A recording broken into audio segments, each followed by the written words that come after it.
De chanter en lingala veut simplement dire que on peut tout faire. On peut m'haïr, on peut m'insulter.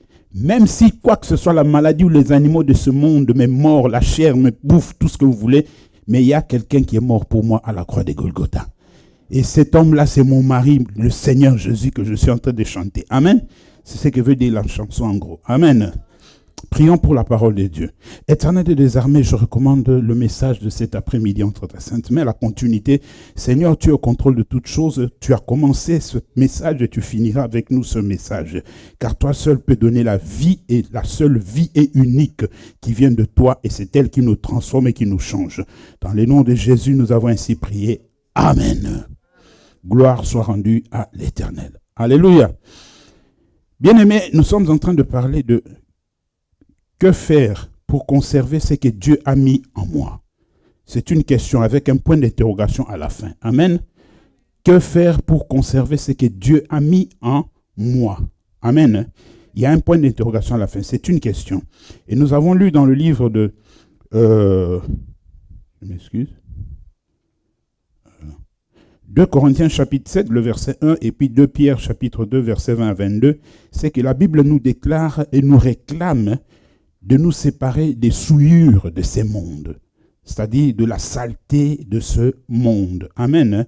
Et souillure, je vous avais expliqué, souillure, c'est comme un drap qu'on jette sur quelque chose pour que la chose ne brille pas, pour qu'on ne voie pas la splendeur ou la brillance de la chose. C'est ça, souillure. Amen. C'est ça qu'on appelle souillure. Quand il y a une souillure, il est impossible de voir la beauté de cette chose-là. C'est comme une femme qui est très belle, mais spirituellement, on l'a mis un masque de vieillesse. On ne verra jamais sa beauté. On ne verra que ce masque-là. Amen. Or, quand ce masque-là part, la beauté de la femme éclate. Amen. C'est ça. C'est comme la souillure. Amen. Et le premier point, nous avons parlé, c'était le mensonge. Le premier point, c'était le mensonge. Psaume chapitre 24, le verset 4 à 5. Et puis le psaume 101, le verset 7b. Amen. Et nous avons dit que le mensonge, c'est simplement des propos contraires à la vérité, tenus avec dessein de tromper. Amen. Vous savez, quand quelqu'un tient de mensonges contre vous, c'est seulement pour vous détruire. Amen. Seulement pour tromper les gens vis-à-vis de vous. Alléluia. Et vous verrez que dans la Bible, il y a un exemple d'un homme qui s'appelait Dong. Dong, cet homme était dans le temple lorsque David fuyait Saül et qu'il est arrivé dans la ville de Nob, la ville des sacrificateurs. David est arrivé là, il avait tellement faim, il était affamé. Et arrivé dans cette ville-là, il va aller chez le sacrificateur.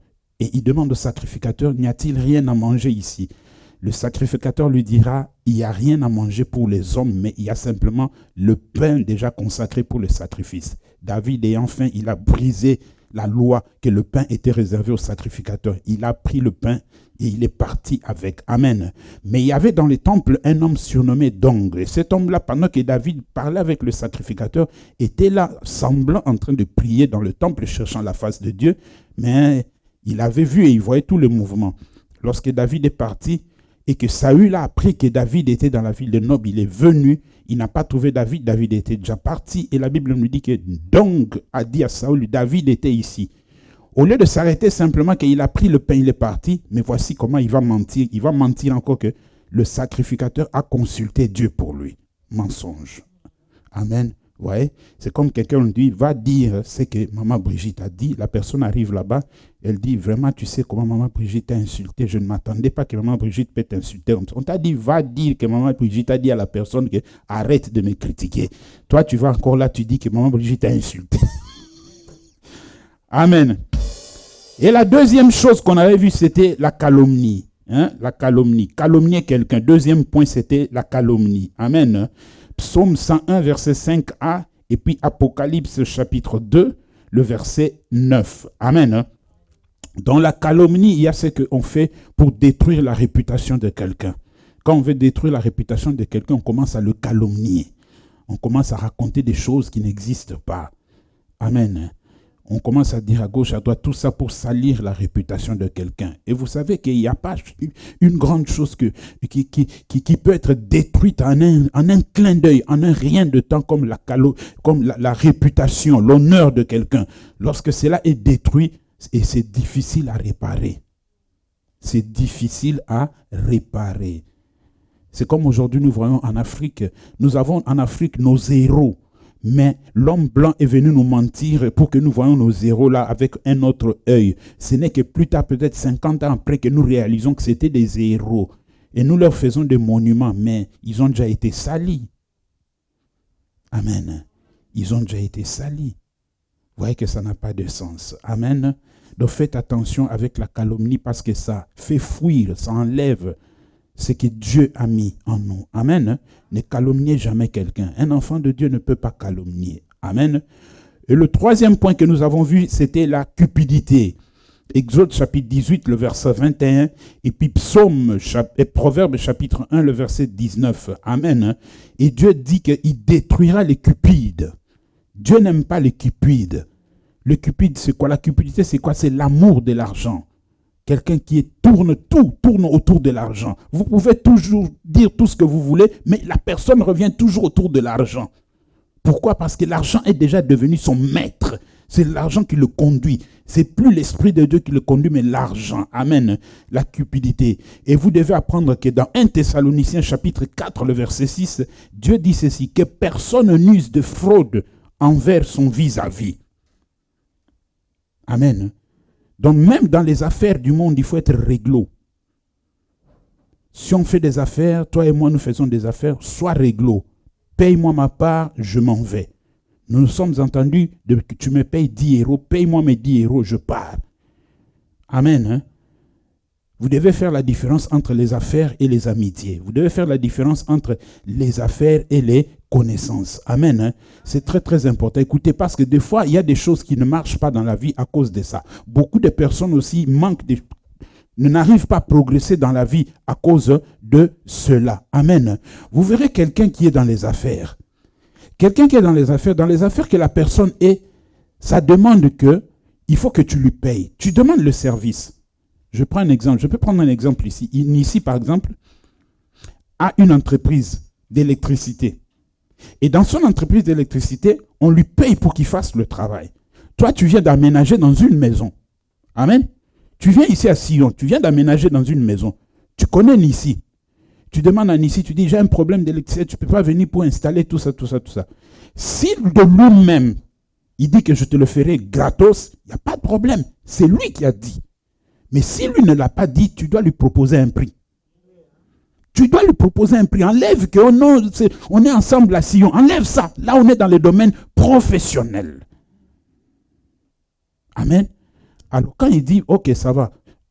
Combien tu vas me facturer? Tu dis, bon, comme je te connais, comme on est dans la même église, nous sommes mes frères et sœurs en Christ, je te facture 300 €. Je te donne un exemple, 300 €. Ok, 300 €, pas de problème. Ok. Vous êtes entendu? 300 €.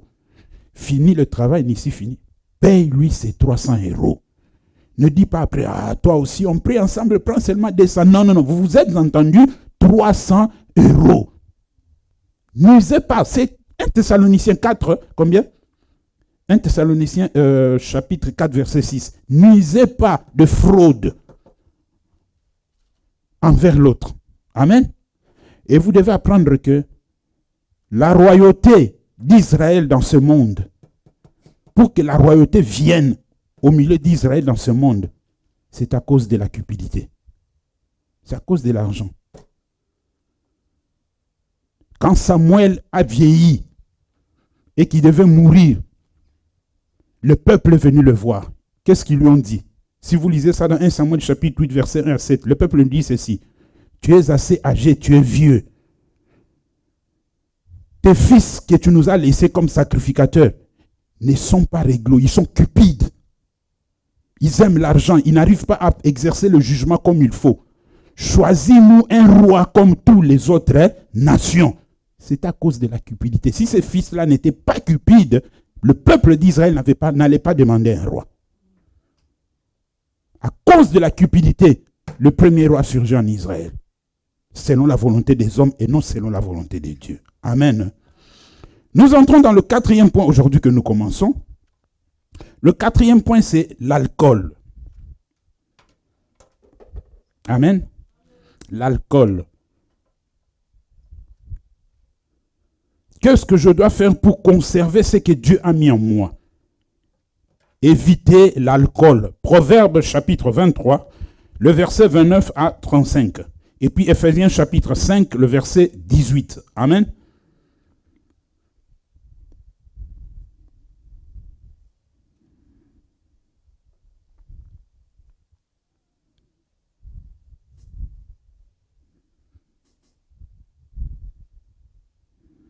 Proverbe chapitre 23, le verset 29 à 35. La Bible déclare, m'habitues? Vas-y.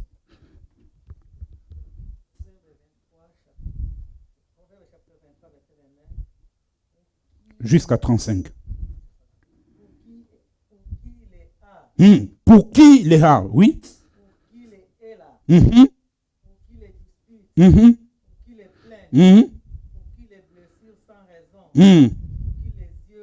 Écoutez, on pose des questions. Pour qui les a? Pour qui les hélas? Pour qui les disputes? Pour qui les plaintes? Et pour qui les blessures sans raison? Pour qui les yeux rouges? Voici la réponse. Continue, maman. Ceux qui s'attardent auprès du vin, ceux qui vont déguster du vin mêlé, ne regardent pas le vin qui paraît d'un beau rouge, qui fait du perlet dans la coupe et qui coule aisément. Il finit par mordre comme un serpent et par piquer comme un basilic. Tes yeux se porteront sur des étrangères et ton cœur parlera d'une manière perverse. Tu seras comme un homme couché au milieu de la mer, comme un homme couché sur les sommets d'un mât. On m'a frappé, je n'ai point de mal. On m'a battu, je ne sens rien. Quand me réveillerai-je, j'en vais encore. Ah, amen. Pour qui les a? Pour qui les hélas? Pour qui les yeux rouges? L'alcool. Ça, c'est une définition que j'ai pris comme ça. Il y a beaucoup de définitions sur l'alcool, mais j'ai essayé de symbioser ça. Tout résultat de liquide qui s'obtient par fermentation, c'est ça l'alcool. Là, on parle seulement de vin, mais l'alcool, il y a plusieurs sortes. Il y a le whisky, tout ce que vous voulez là. Amen. Dieu pose la question, pour qui les a? Pour qui les hélas? Pour qui les yeux rouges? Quand vous prenez l'alcool, le Saint-Esprit ne se marie jamais avec l'alcool. Amen. Le Saint-Esprit ne marche pas avec l'alcool, qu'on ne vous trompe pas. Amen. Qu'on ne vous trompe pas, sauf sur recommandation médicale. Amen. Parce qu'il y a des recommandations médicales comme ça.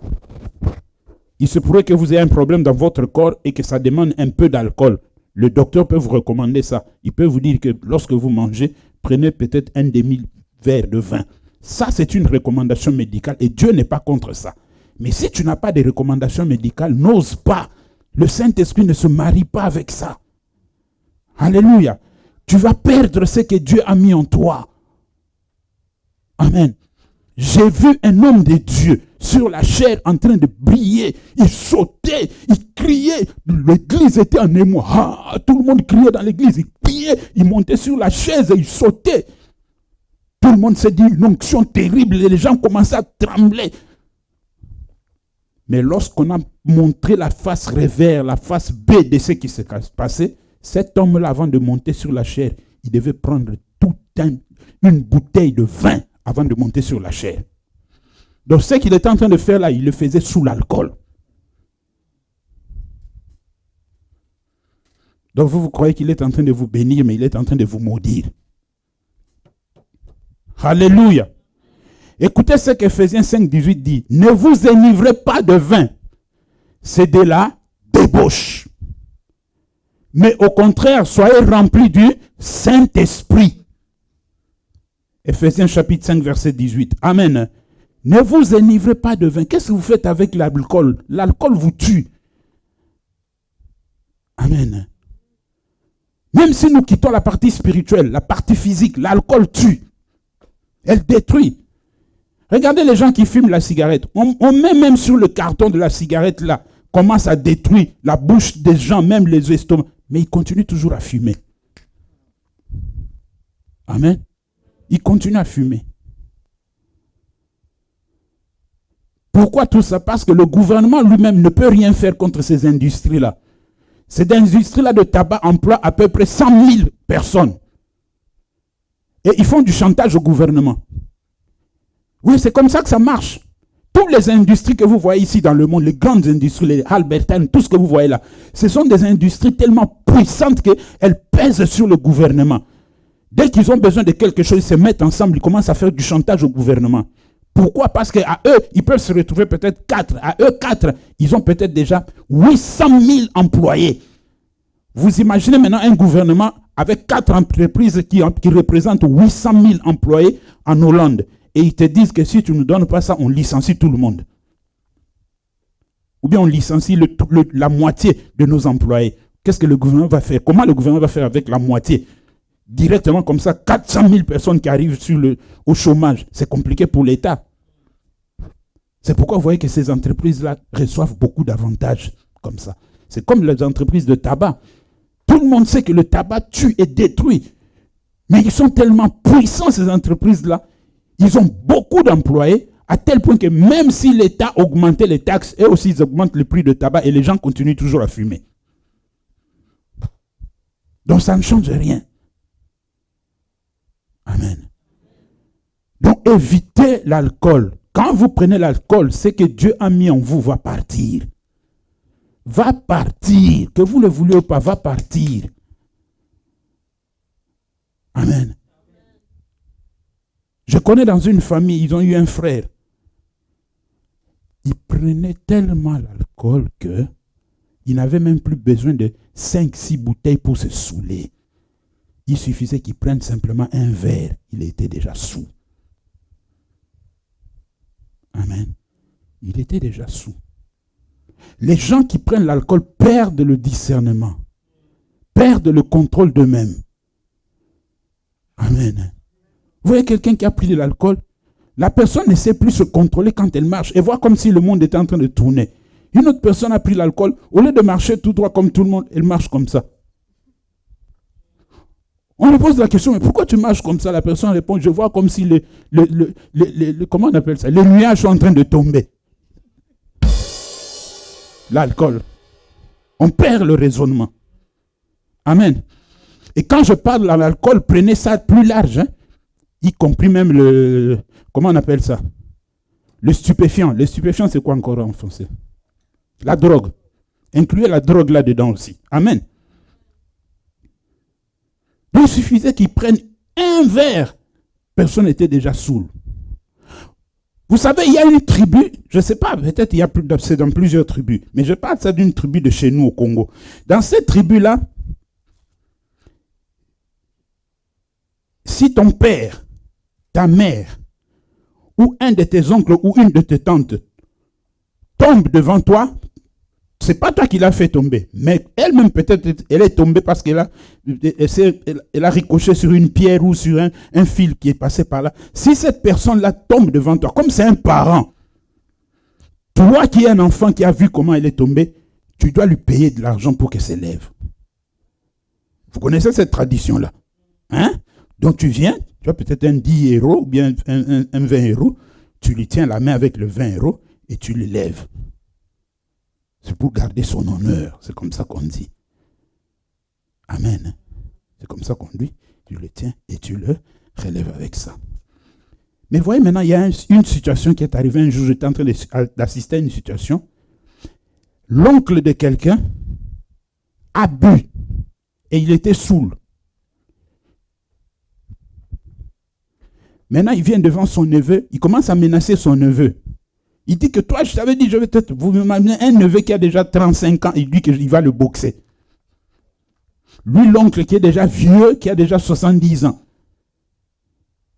Et maintenant, comme il était sous le neveu, lui répondait, il disait, mais oncle, qu'est-ce que j'ai fait? Qu'est-ce que j'ai fait moi, oncle? Et l'oncle n'entendait pas qu'on lui disait que qu'est-ce que j'ai fait? Tout en étant saoul, il a lancé le coup. Mais le coup qu'il a lancé là, il était saoul, il n'avait pas d'équilibre. Heureusement pour le neveu là, il y avait un autre neveu qui était à côté. Lui, quand il a lancé le coup, il est parti dans son déséquilibre de l'alcool qu'il avait pris. Heureusement, il y avait un autre neveu à côté qui l'a rattrapé.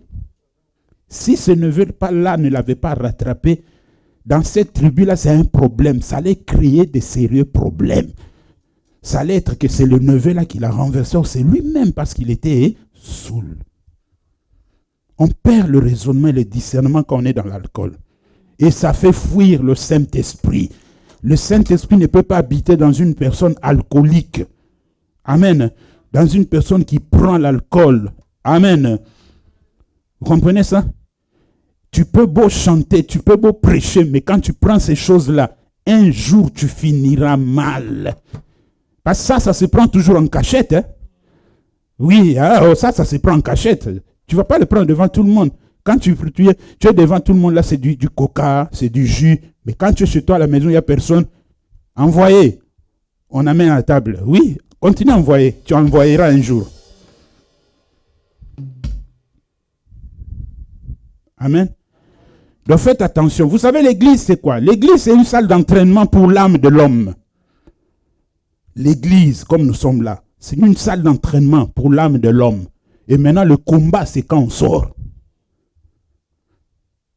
Amen. Quand tu viens, tu t'entraînes avec le coach, la parole qu'on est en train de prêcher. Quand tu sors, maintenant, tu vas au combat. Parce que la chrétienté se vit dehors. Ça ne se vit pas ici. Amen. Vous avez compris? Donc, évitez l'alcool. Quelqu'un qui est à côté de vous, qui prend l'alcool, c'est son problème. Vous êtes un enfant de Dieu. Shadrach, Meshach, Abednego étaient dans un pays païen. Mais ils n'ont pas perdu ce que Dieu avait mis en eux. Amen. On a joué de la trompette, de la musique païenne. Mais leurs oreilles étaient circoncis pour ne pas faire passer ce son-là. Nous allons dans le restaurant. Quand tu ne vas pas entrer dans un McDonald's et leur dire que mettez-moi la chanson chrétienne, ils ne vont pas mettre ça. Nous allons dans des restaurants, tu ne vas pas leur dire arrêtez ça, mettez-moi par exemple la chanson chrétienne. Ils ne vont pas mettre ça. Tu vas entendre des Bob Marley là-bas, tu vas entendre tout ce que tu veux. Mais le problème est que quand tu es là, en tant qu'enfant de Dieu, quand tu entres dans ces genres d'endroits, tu circoncis tes oreilles. Que la musique joue comme elle veut, mais toi, tu as tes oreilles circoncis. Nous allons aussi des fois dans des fêtes. On nous invite dans des fêtes. Tu réponds à l'invitation, mais la personne qui t'a invité peut être aussi païenne.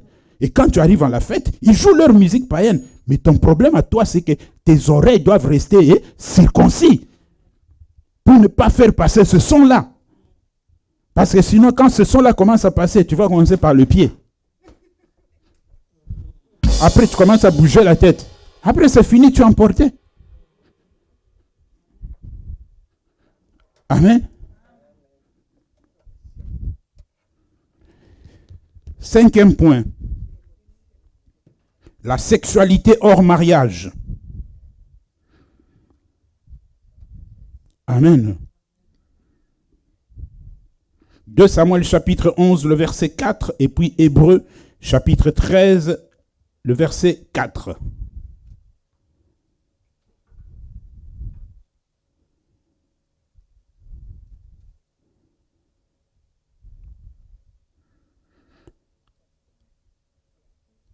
Tu y es, maman?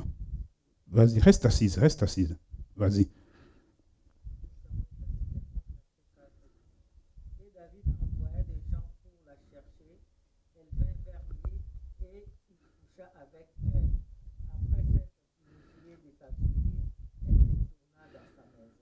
Amen. Allons-y maintenant. Hébreux 13, 4.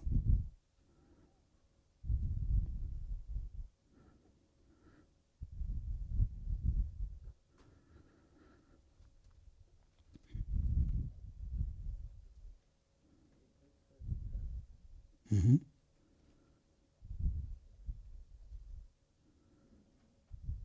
Que le mariage soit honoré de tous et les vies conjugales exemptes de souillure, car Dieu jugera les impudiques et les adultères. Amen.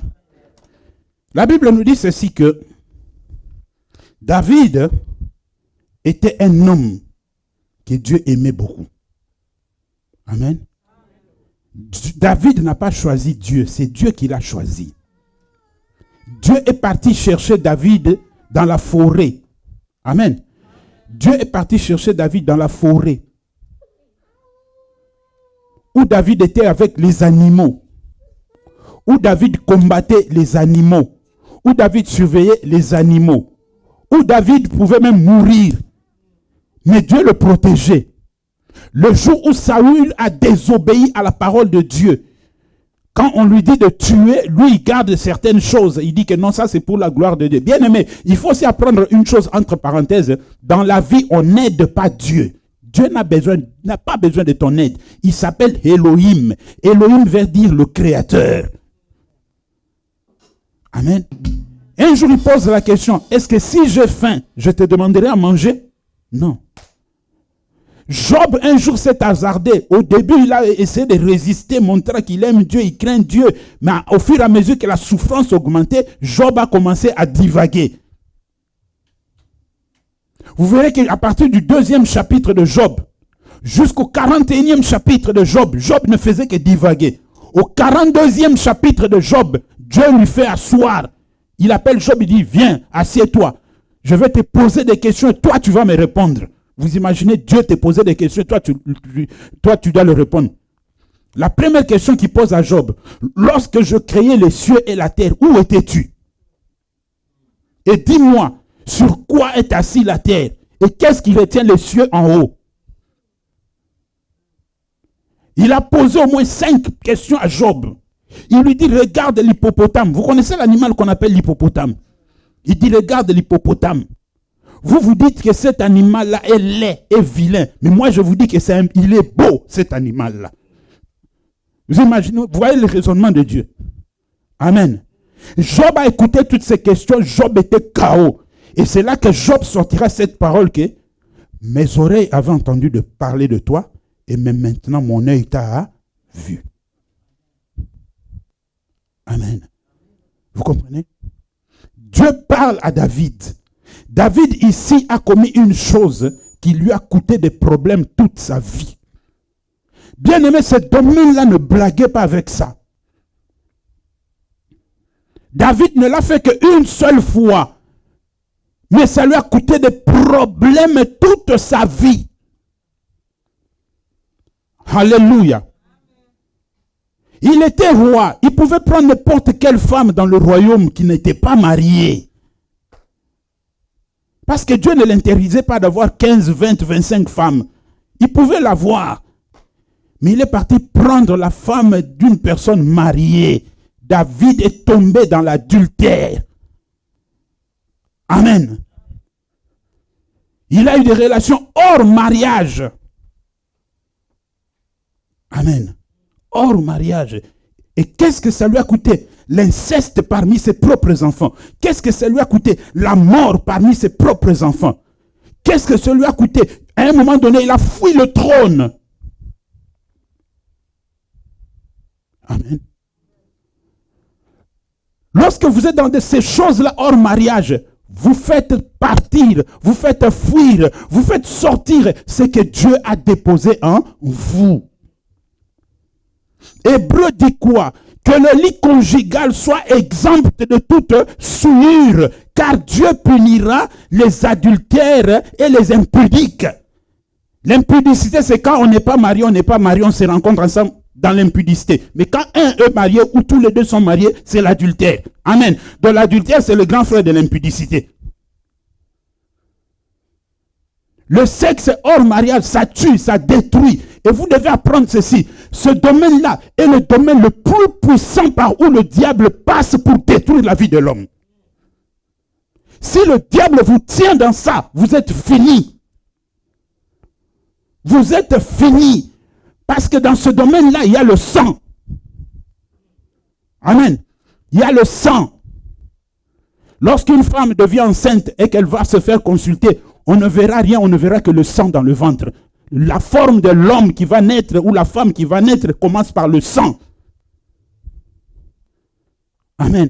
Dans ce domaine-là, il y a le sang. C'est pourquoi nous, jusqu'aujourd'hui, nous pleurons à cause du sang. Amen. Et n'oubliez jamais, mettez ça dans votre tête, que la sorcellerie aussi se transmet dans ce domaine-là. Ne restez pas simplement là, oh la sorcellerie, on lui a donné à manger, il mangeait du boudin, ça s'est transformé, c'est en quoi? Ça c'est très caduc ça. Voici le domaine le plus dangereux, c'est ça. Amen. Et quand vous êtes dans ces pratiques-là, l'Esprit de Dieu part. Il part, il ne peut pas rester. Amen. Alléluia. Une femme a quitté l'Europe. Elle descend à Kinshasa. Elle arrive à Kinshasa. Cette femme-là était dans une belle voiture. Elle avait une BMW qu'elle a fait venir de l'Europe. Elle était très claire là, comme on aime les femmes africaines qui reviennent de l'Europe avant de partir. Vous connaissez, vous, les femmes africaines, quand vous voulez partir, rentrer au pays en vacances, là, vous éclaircissez un peu la peau là. Très bien là, vous allez faire des cabelles, tout ce que vous voulez là. Amen. Elle arrive là-bas, elle va prier dans une église. Elle arrive avec sa BMW, elle car dehors. Quand elle garde sa voiture dehors, après le culte, elle va voir le pasteur. Celui qui était là comme le leader, il dit, j'ai un problème. Il dit, quel est ton problème? Il dit, je n'arrive pas à concevoir.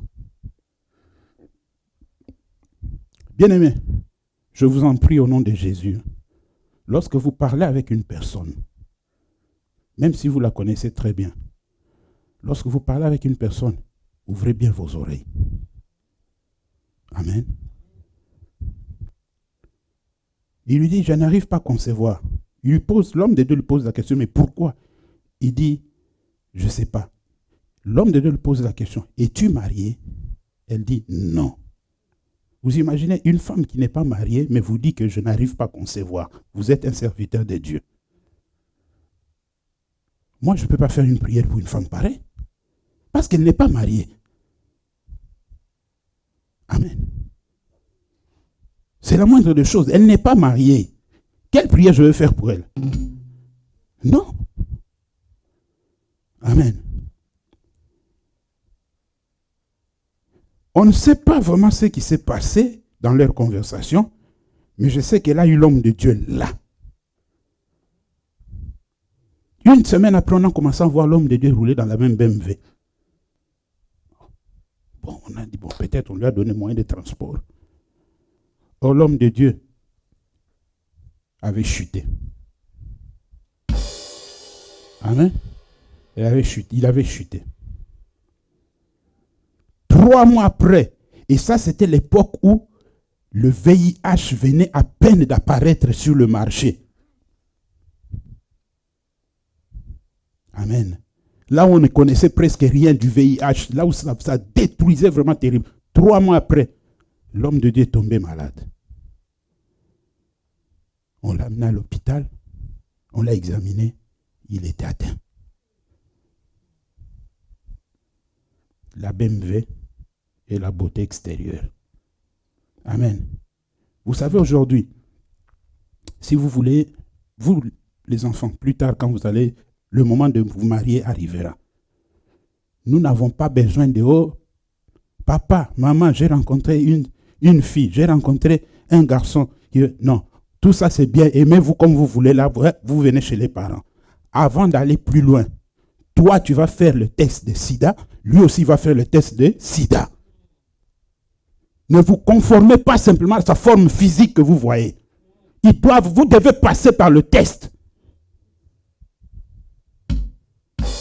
Amen. Ici en Hollande, je ne sais pas, mais je vais parler de la Belgique. En Belgique, si je vous y amène et que je vous montre, je vous dis, tout ça, tout ce que vous voyez là, ils sont remplis de VIH, vous serez étonnés.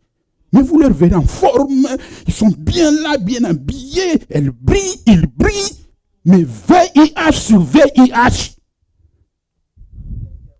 Angleterre aussi, hein? Ah, voilà. Vous voyez? Donc aujourd'hui, la forme, l'apparence ne nous dit plus rien. Que l'homme fasse le test de sérologie, que la femme aussi fasse le test de sérologie. Et vous amenez le résultat. Ah, il est clean. Ah, il est clean. Ça va. Amen. Très important. L'homme de Dieu est tombé. Malade, malade, malade, malade. C'est ce qu'il a emporté. Il est parti. Hors mariage. Ce domaine-là est très, très, très, très dangereux. Amen. C'est très, très, très dangereux. Il y a une sœur qui était prophétesse dans l'église, qui prophétisait, qui donnait des prophéties avec précision, des paroles, des connaissances avec précision. Mais cette sœur-là avait un problème. Le problème de cette sœur-là, c'était quoi? Elle avait un mari de nuit. Et la sœur n'était que malade, elle maigrissait, elle maigrissait, elle maigrissait. Un jour, l'homme de Dieu l'appelait, il dit, ma sœur, qu'est-ce qui se passe avec toi? Il dit, pasteur, je ne sais pas. Il dit, on doit parler. Elle l'a amené dans le bureau, ils ont commencé à parler. Ils sont passés par la cure d'âme. Et pendant qu'elle parlait, c'est là qu'elle va parler d'une partie de sa vie. Elle était tombée, mais elle avait caché ça au pasteur. Bien-aimé, l'œuvre de Dieu, quand vous le faites, si vous sentez qu'il y a un ça ne va pas, laissez. Vous risquez de vous brûler pour rien. Amen. Hein? Vous risquez de vous brûler pour rien. Moi, je ne suis pas Dieu. Dieu peut me le cacher. Amen. Il n'est pas obligé de me révéler. Dieu peut me le cacher. Mais le Dieu qui voit là, si vous vous cachez, vous faites ce que vous voulez, ça, hors mariage, et vous venez ici, vous chantez, vous prêchez, vous faites tout ce que vous voulez là, Dieu va vous brûler. Amen.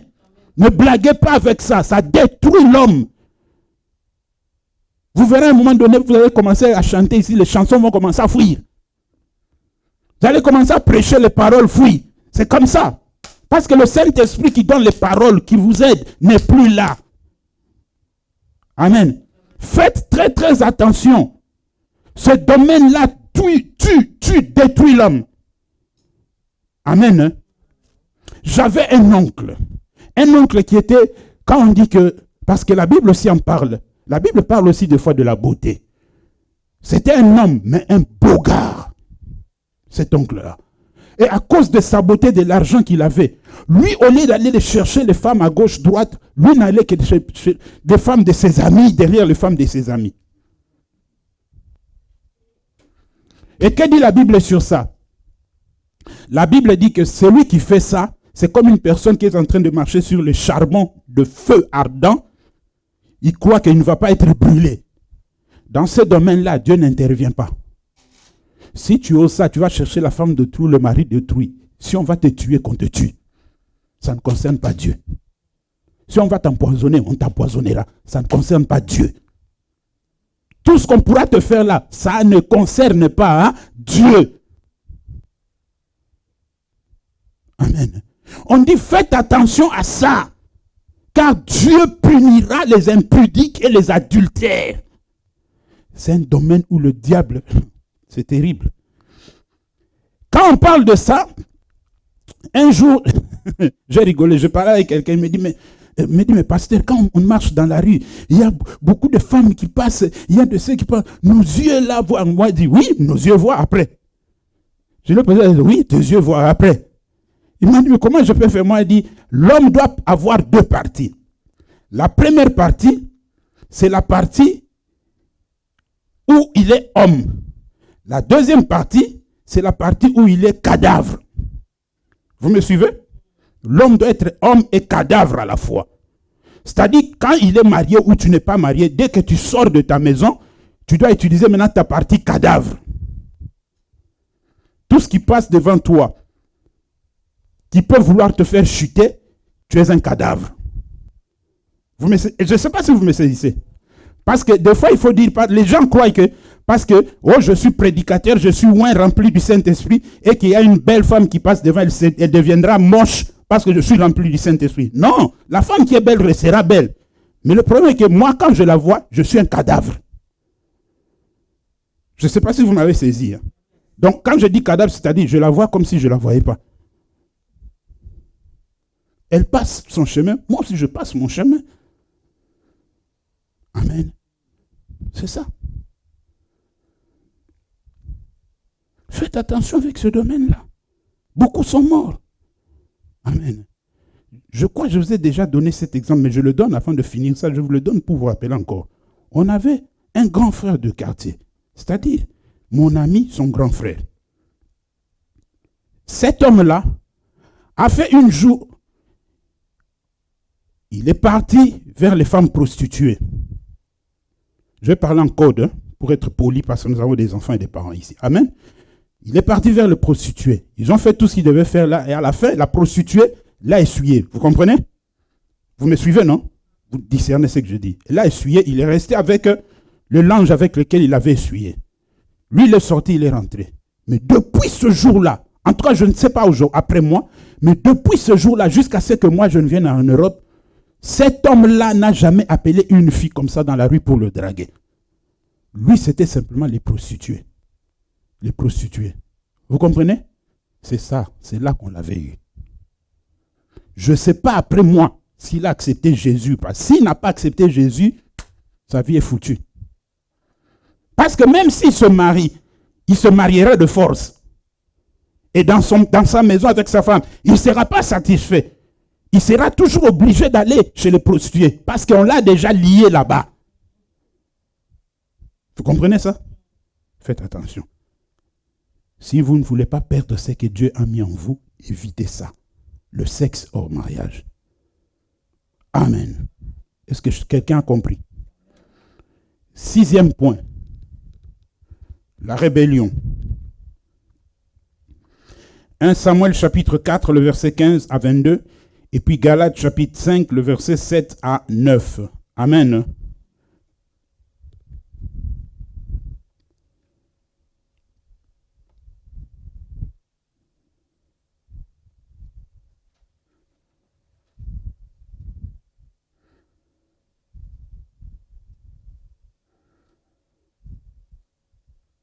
Vas-y, maman.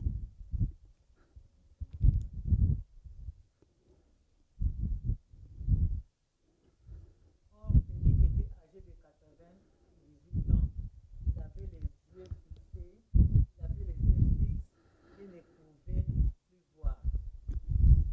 L'homme dit à Élie, j'arrive du champ de bataille et c'est du champ de bataille que je me suis enfui aujourd'hui. Élie dit, que s'est-il passé, mon fils?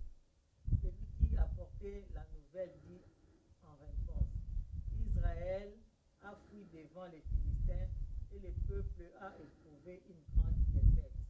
Et même les deux fils, Ophni et Phinehas, sont morts et l'arche de Dieu a été prise.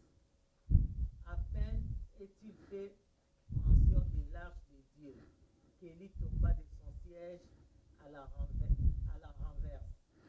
À côté de la porte, il s'est rompu la nuque et mourut, car c'était un homme vieux et pesant. Il avait été juge en Israël pendant 40 ans. Sa belle-fille, femme de Phinehas, était enceinte et sur les points d'accoucher. Lorsqu'elle entendit la nouvelle de la prise de l'arche de Dieu, de la mort de son beau-père et de celle de son mari, elle se courba et accoucha car les douleurs la surprirent. Comme elle allait mourir, les femmes qui étaient auprès d'elle lui dirent, ne crains point car tu as enfanté un fils. Va au verset 21, maman. Elle appela l'enfant El-Kabod. I. Elle appela l'enfant I-Kabod. Mhm. En disant la gloire est bannie d'Israël, c'était à cause de la prise de l'arche de Dieu et à cause de son beau-père et son mari. Alléluia. Amen. Israël a un problème avec Dieu. Israël est dans la désobéissance envers Dieu. La rébellion, c'est quoi? C'est lorsqu'on désobéit à un ordre donné ou établi par Dieu ou que Dieu est passé par un homme pour donner cet ordre-là ou établir cet ordre-là. Ça, c'est la rébellion. Amen. Si tu sors ici, il y a un feu là, ici. Tu arrives là avec ta voiture, sœur Isabelle, avec ta voiture. Le feu est rouge. Si tu brûles le feu, tu désobéis à l'ordre. C'est de la rébellion pour l'État. Bekering, direct, bout. Amen. Vous comprenez? C'est pareil aussi avec Dieu. Israël est tombé dans la rébellion. Israël ne marchait plus selon Dieu. Amen. Mais Israël a cru. Amen. Israël a cru qu'avec la présence de l'arche, les Philistins ne pouvaient pas les battre. Alléluia. Amen. Israël a cru qu'à cause de l'arche, les Philistins ne pouvaient pas les battre. Or, qu'est-ce qu'il y avait dans l'arche? L'arche représentait la présence de Dieu parmi le peuple. Amen. Israël est parti comme ça au combat. Arrivé au combat, les Philistins ont tabassé les Israélites. Ce jour-là, plus de 3000 morts. Et ils les ont même pris l'arche. Je balance ça. L'arche représente quoi? C'est que Dieu a mis en toi. Tu es rebelle devant Dieu. Et tu sais que oh non, les dons qui sont à moi vont fonctionner. Rebelle devant Dieu. Le diable va prendre ça. Les Philistins, après avoir tabassé Israël, ils leur ont pris l'arche. Amen. Et la Bible nous dit quoi? Lorsque cet enfant-là, ce jeune homme-là est venu donner le message, il ne s'est pas simplement arrêté à dire qu'il y a la débandade parmi les Israélites. Mais le jeune homme va ajouter ceci, il va dire, l'arche de l'Éternel a été prise. Quand il parlait de, oh, il y a la débandade, on a tué les gens. Elle, il ne disait rien. Mais lorsqu'il a simplement entendu que l'arche a été prise, Élie est tombé et il est mort. Amen. Élie est tombé, il est mort. Et sa belle-fille donnera naissance à un enfant qui donnera le nom de Ichabod. La gloire est bannie d'Israël. La gloire est partie d'Israël. Amen. Lorsque vous perdez ce que Dieu a mis en vous, la gloire de Dieu est partie. Amen. La gloire de Dieu est partie, la rébellion. Lorsque Adam et Ève vivaient en harmonie avec Dieu, ils étaient dans la présence de Dieu, ils tournaient, ils partaient à gauche, à droite. Mais le jour où ils ont désobéi en tombant dans le péché, ils ont été chassés de la présence de Dieu. Ils ont été chassés loin de l'arbre de vie qui représentait la présence de Dieu dans le jardin d'Éden. Alléluia. La rébellion. Ne comptez jamais sur vos dons. Ne comptez jamais sur ce que Dieu a mis en vous. Si vous êtes rebelle, ça va partir. Je vous ai dit le dimanche passé, dans le spirituel aussi, le vide n'existe pas. Quand Dieu part, c'est le diable qui remplace. C'est pourquoi vous voyez certaines personnes qui croient que non, moi le don continue à agir. Non, celui de Dieu est déjà parti. Le diable a remplacé. Alléluia. Je suis en train de voir dans un témoignage, une maman est en train de parler. Elle dit que nous, on venait, on faisait des choses incroyables. On leur a posé la question, qu'est-ce que vous faisiez? Elle est en train de nous parler, elle parle de les magasins qui sont... Vous voyez, quand vous êtes, vous qui allez acheter les bijoux en Belgique, vous voyez quand vous êtes sur le chaussée, comment ça s'appelle? Chaussée de Namur, si je ne me trompe pas. Chaussée de Wavre, là. À Matongé, hein? Sur chaussée de Wavre. Toutes les bijouteries qu'il y a là. Toutes ces bijouteries-là. La maman, là, qu'est-ce qu'elle dit? Elle dit que quand on était dans la sorcellerie, quand on était dans l'occultisme, nous, on venait la nuit avec des bijoux que nous-mêmes, nous avons fabriqués. Nous venons et nous prenons les bijoux originaux qui étaient là, qu'on vendait. Nous, on changeait ça, on déposait nos bijoux, on prenait les originaux, on partait avec. Amen. On partait avec et on laissait ce que nous, on avait fabriqué. C'est-à-dire, quand toi, tu viens acheter ce bijou-là, païen que tu es, tu ne pries jamais pour tout ce que tu achètes. Hein. Tu achètes ça, tu crois avoir acheté ton bijou, ton collier, tu mets ici, tu commences à faire des fièvres, mais en réalité, tu ne sais pas ce que tu as acheté. Il y en a qui ont acheté des serpents. Une sœur a été délivrée comme ça, avec son collier, en plein culte. Mais elle était maigrelée comme ça. L'homme de Dieu le regarde, il dit, Dieu me parle de ce collier-là. Où l'as-tu acheté? Il dit, non, je l'ai acheté sur chaussée de Wavre. Il dit, mais ma soeur, ça, c'est pas un collier. Il dit, mais c'est un serpent que tu as autour du cou. C'est lui qui est en train de bouffer ta santé. On prie, on prie, on prie, on prie, on prie. La soeur tombe, le collier se transforme en serpent. Et elle a l'habitude de prier pour ce que vous achetez parce que tu ne sais pas. Amen. C'est pourquoi quand on fait des déclarations ici, on dit que ce que j'ai acheté là, si c'est du pain, ça va rester pain. Amen.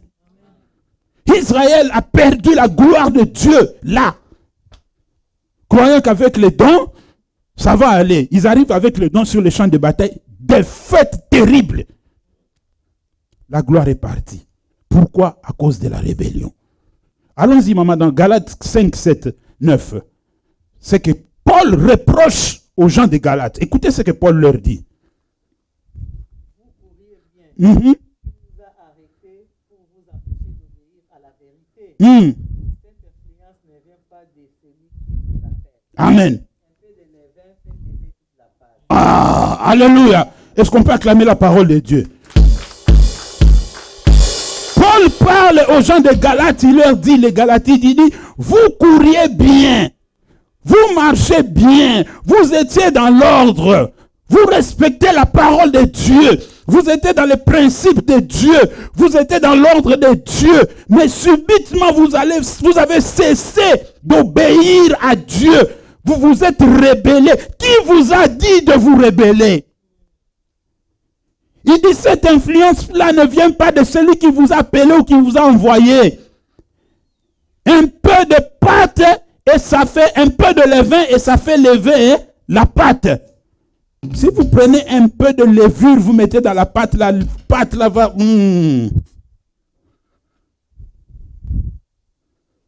Amen. Si vous faites entraîner quoi que ce soit de rébellion en vous, la gloire de Dieu va partir. Amen. La gloire de Dieu va partir. Saül ne savait pas que Dieu l'avait déjà oublié, abandonné. Il va sur le champ de bataille content que non, je suis le roi d'Israël. Arrivé sur le champ de bataille, c'est là que Saül sera humilié. La gloire de Dieu n'était plus avec lui. Il était seul sur le champ de bataille. Lui et ses fils ont perdu la vie sur le champ de bataille. C'est pourquoi l'oraison funèbre de David est en train de pleurer. Il dit, comment des héros sont-ils tombés? Oui, ils sont tombés depuis le jour où ils se sont rebellés contre Dieu, que la gloire de Dieu était partie. Amen. Dans l'œuvre de Dieu, serviteur ou pas serviteur, chrétien, peuple de Dieu ou ministre, lorsque vous commencez à vous comporter comme une star dans l'œuvre de Dieu, l'onction part. Amen. L'onction part. L'onction, on veille sur ça. L'onction, on veille sur ça. L'onction, on le protège. Alléluia. On peut beau vous acclamer. Les mêmes personnes qui vous acclament, démons, ils vous montreront le doigt. Qu'on vous acclame, gardez votre cœur pur. Qu'on vous donne l'argent, gardez votre cœur pur. Ne vous rebellez jamais vis-à-vis de Dieu. Quand on appelle quelqu'un homme de Dieu, dans cet homme-là, il y a une partie divine et il y a une partie humaine. Mais la frontière entre l'humain et le divin est tellement fine que si l'humain ne fait pas attention, il risque de basculer dans le divin. Et commencer à se croire étant divin. Mais tu es un homme. Amen. Mais tu es un homme. Et c'est là qu'on tombe dans les églises où il y a le culte de la personnalité. Vous imaginez, en pleine louange, moi j'entre et la louange s'arrête parce que moi je dois entrer, on doit jouer une louange pour moi. On est dans la culte de personnalité. Et c'est ce genre de comportement-là, l'onction est déjà partie, il n'y a plus rien là. Amen. Il n'y a plus rien. Dieu n'aime pas la rébellion. Si vous tombez dans ça, l'onction part. Amen. Il faut faire beaucoup d'attention. Vous pouvez faire des miracles, ressusciter les morts, sauver tout ce que vous voulez là. Lorsque vous tombez dans la rébellion, l'onction part. Ce que Dieu a mis en vous va partir. Vous allez rester un tonneau vide, il n'y aura plus rien. Vous allez commencer à faire du bruit. Voilà, quelqu'un vous écoute comme ça. La sœur a chanté bien, mais je n'ai pas senti. Oui, le frère là, il a bien parlé, mais je n'ai pas senti. Parce que la conviction là, tu peux beau parler, la conviction là, celui qui amène la conviction, quand tu parles là, il n'est plus là. Amen. Il n'est plus là. Battez-vous à chaque moment, à chaque instant, de ne pas tomber dans la rébellion devant Dieu. Lorsque vous tombez dans la rébellion devant Dieu, bien aimé, la Bible dit ceci dans le livre de Chroniques, Dieu est avec vous quand vous êtes avec lui. Si vous lui tournez le dos, il vous tourne aussi le dos. Et sachez que quand Dieu vous tourne le dos pour le retourner encore comme ça, c'est tout un problème. C'est tout un problème. Il y a des gens à qui Dieu a dit, ils sont revenus à Dieu, Dieu pardonne-moi, Dieu dit, je t'ai pardonné tes péchés, mais je ne te laisse plus en vie. Il l'a enlevé. Il y a des gens qui sont morts trop jeunes. Il faut faire attention avec Dieu. Entre parenthèses même, il y a des paroles qu'on sort devant Dieu que après, ça a des conséquences terribles. Il y a un homme de Dieu, un Ivoirien qui est mort avant le temps. Il est mort à l'âge de 36 ans. Il avait fait un pacte avec Dieu, disant à Dieu ceci, si tu vois que je commence à m'égarer, prends-moi. Des fois, on dit ça, on croit que c'est de la blague. Dieu prend ces paroles-là au sérieux. C'est pourquoi l'Ecclésiaste dit dans la Bible ceci. Dieu est au ciel, il est loin. Faites attention à ce que vous dites devant Dieu. En pleine croisade d'évangélisation, l'après-midi, il est parti se reposer pour revenir le soir. Le soir, ils entrent dans la voiture. Ils étaient dans un bus. Ils étaient à 7 personnes dans le bus pour partir à la croisade. Chemin faisant, le bus fait un tonneau. Tout le monde sort sain et sauf lui qui meurt.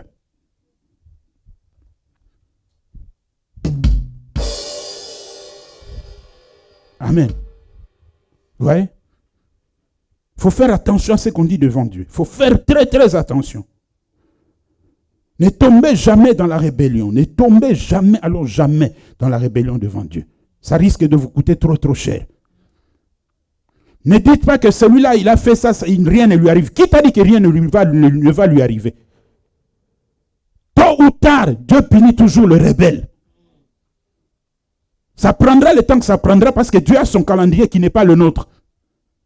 Amen. Dieu a son calendrier qui n'est pas le nôtre. Ça prendra le temps que ça prendra, mais Dieu finira par le punir. Il y a des gens avec qui vous êtes tombés dans le même problème. Mais lui, Dieu le laisse en vie, il le punit, toi, il te tue. Amen. Pourquoi? Parce que Dieu ne nous considère pas tous de la même manière. Alléluia. Paul n'a pas marché avec Jésus physiquement comme ça. Mais Pierre et autres ont marché avec Jésus physiquement comme ça. Mais ils n'ont pas écrit 12 épîtres comme Paul. Alléluia. Ils n'ont pas eu la grâce de monter jusqu'au 3e ciel pour voir des merveilles que l'homme ne peut pas expliquer. Amen. Et ils ont entendu les paroles du maître comme ça physiquement. Mais Paul, lui, il a reçu la révélation céleste pour prêcher l'évangile. Alléluia. Eux, c'était, que cherches-tu? Seigneur, je t'ai entendu, tu as des paroles de vie, dites, viens et suis-moi. Mais avec Paul, c'était l'aveuglement. On devait prier pour lui, pour qu'il voie. Chacun a sa part et comment la main de Dieu est en train de partir avec lui. Amen. Ne te fie pas à ce que l'autre te dit de désobéir ou d'être en désordre avec l'Éternel. Non. Toi, reste en ordre avec l'Éternel. Si lui, tu le conseilles, il ne veut pas, laisse-lui, passe ton chemin.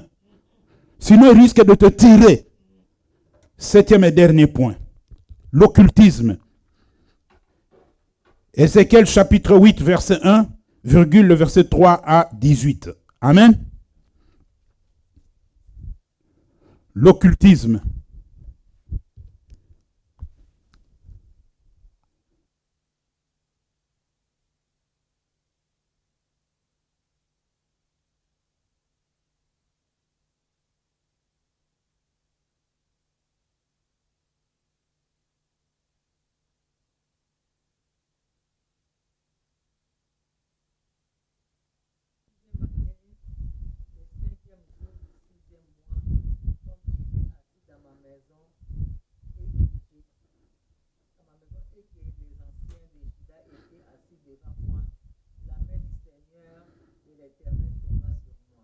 Verset 3, va maintenant là. Il entendit une forme de main et me saisit par les cheveux de la tête. L'esprit m'enleva entre la terre et le ciel et me transporta dans des visions divines à Jérusalem, à l'entrée de la porte Septarion où était l'idole de la jalousie qui excite la jalousie de l'Éternel. Écoutez, on dit ceci. L'Esprit m'emporta et me transporta dans les visions à Jérusalem, à l'entrée de la porte intérieure. Là, nous sommes dans le temple de Dieu. Aujourd'hui, qui est synonyme de l'Église. Continue, maman. Et voici la gloire du Dieu d'Israël était là, telle que je l'avais vue en vision dans la vallée. Il me dit, fils de l'homme, lève les yeux du côté du Septarion. J'ai levé les yeux du côté du Septarion, et voici cette idole de la jalousie était au Septarion de la porte de l'autel à l'entrée. Et il me dit, fils de l'homme, voici ce qu'ils font, les grandes abominations que commet ici la maison d'Israël pour que je m'éloigne de mon sanctuaire. Mais tu verras encore d'autres grandes abominations. Arrête-toi un peu là, maman. Amen. L'Esprit de l'Éternel emporte le prophète Ézéchiel. Amen. Hein? Il emporte à l'Esprit pour aller lui montrer ce que font Israël dans le temple de Dieu.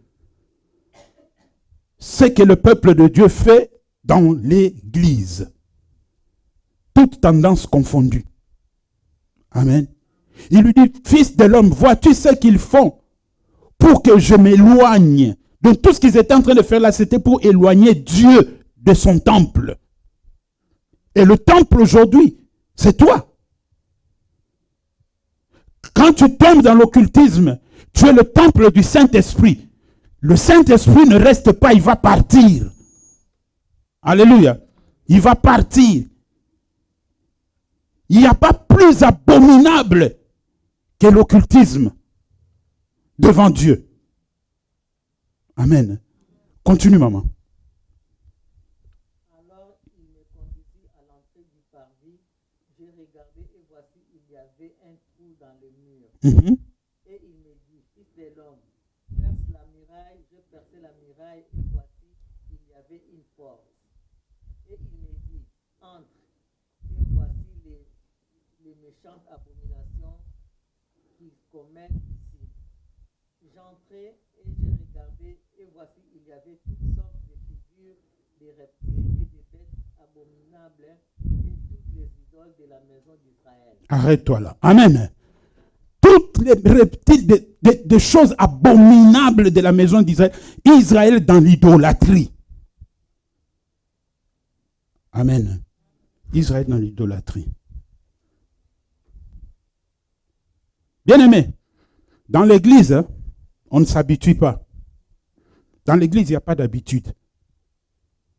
Il y a certaines personnes qui vous posent la question, mais toi, dans cette église-là, tu sais qu'il y a ceci, il y a ceci, il y a ceci. Il dit, oui, je sais, mais pourquoi tu y vas? Il dit, oh, je suis habitué. Non, ils ne sont pas habitués. La réponse est là, dans Ézéchiel. La réponse est là, dans Ézéchiel. En train de contempler toutes les abominations d'Israël, en train de se prosterner devant. Continue, maman, écoutez. 70 hommes des anciens de la maison d'Israël, au milieu desquels était Jazania, fils de Shaphan, se tenait devant ses idoles, chacun l'encensoir à la main, et il s'élevait une épaisse nuée d'encens. Arrête-toi un peu là. Amen. Jazania, un ancien d'Israël, un ancien considéré comme un serviteur de Dieu. 70 anciens, donc des serviteurs de Dieu, dans le temple de Dieu, en train de pratiquer l'occultisme. Amen. Il y a des pratiques qui se font aujourd'hui dans l'église. Vous croyez que c'est l'Esprit de Dieu. Non, c'est l'occultisme qui est entré au milieu de nous. Il y a de ces tenues-là qui se portent aujourd'hui dans l'église. Vous croyez que non, ils vont vous mentir. Hein? Ils vont vous dire, non, ça représente l'armée céleste. Quelle armée céleste? Tu as déjà vu un ange, comment il s'habille? Hein? Tu as déjà vu un ange, comment il s'habille? Les anges sont des êtres célestes. Ils n'ont pas de corps.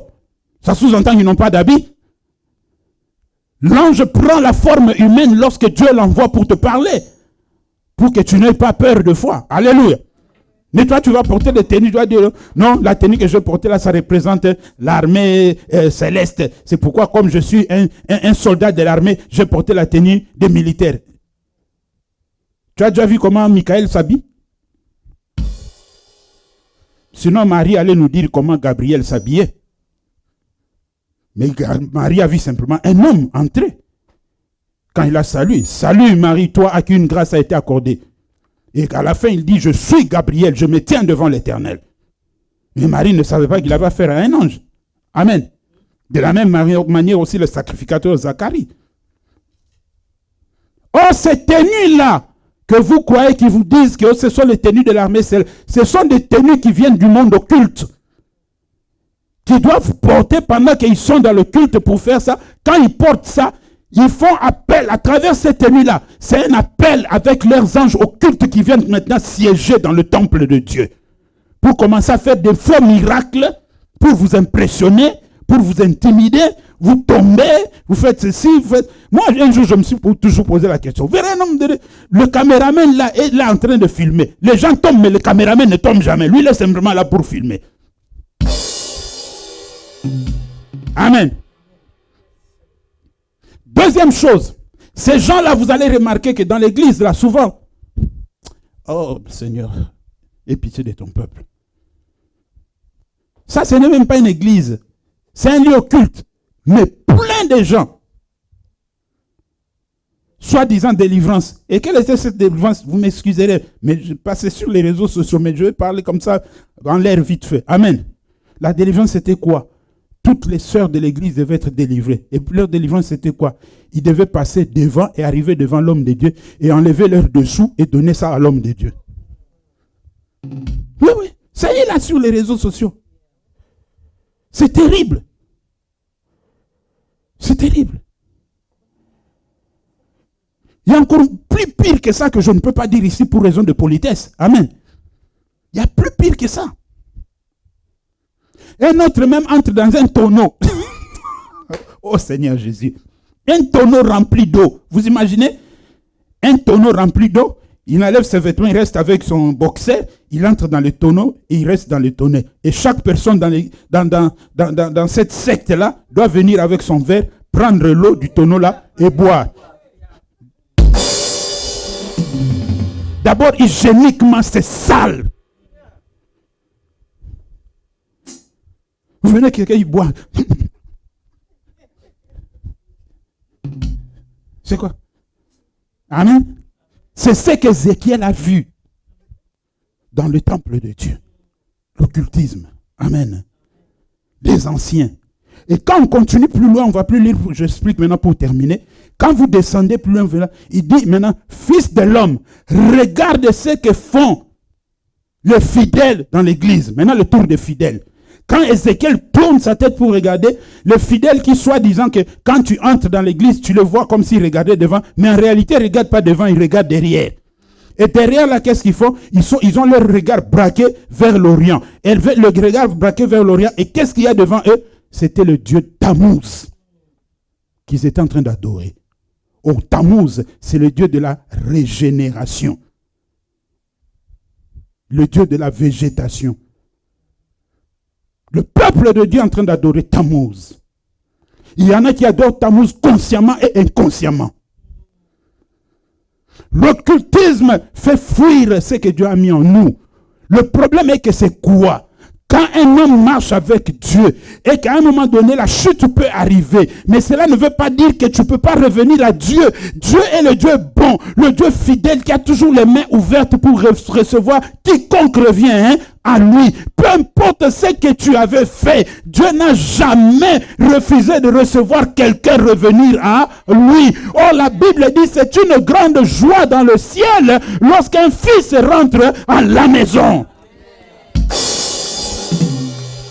Mais le problème, c'est quoi? Parce que Dieu, les gens voyaient comment Dieu m'utilisait puissamment. Maintenant que je suis tombé, la gloire est partie. Oh non, non, non, non, non, non, moi je ne peux pas faire ça. On va toucher à l'occultisme. pour qu'on croie toujours que je suis enfant. Non, bien aimé, moi j'ai toujours dit, il n'y a rien qui peut me séparer de l'amour de Dieu. Je préfère encore rester seul et à la maison, mais avoir toujours une bonne relation avec Dieu. Je préfère ça que autre chose. Je préfère ça que autre chose. L'occultisme est entré aujourd'hui dans l'église. Amen. Les gens partent en Israël, soit disant qu'on va voir. Non, la majorité des gens que vous voyez partir en Israël, là, ils ne vont pas pour le tourisme. La majorité des gens que vous voyez partir en Israël, tous les serviteurs de Dieu là, sur 10, il y en a peut-être 3 qui vont visiter. Mais les 7 autres là, ils sont partis pour entrer dans la cabale juive. Et quand ils entrent dans ces choses-là, dans le cabale juif, tout ça, vous verrez souvent leur signe de... Ils ont un truc rouge qu'ils ont ici sur le bras. La cabale juive. Amen. Et quand ils entrent dans ça, vous verrez que ces gens-là vont commencer à vous dire des choses. Il n'y aura plus de prédication de repentance. Il n'y aura plus de prédication de crainte de Dieu. Il n'y aura plus de prédication de sanctification. Ils seront toujours simplement de « Oh, recevez les miracles. Oh, la gloire de Dieu. Oh, vous serez bénis. » C'est celle, ils vont commencer à vous faire tourner là. Parce que ce sont des instructions qu'on leur donne.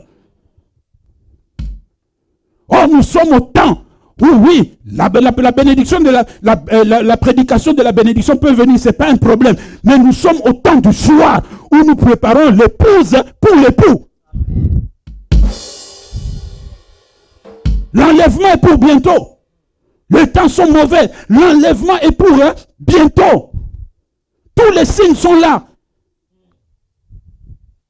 Que Dieu vous bénisse.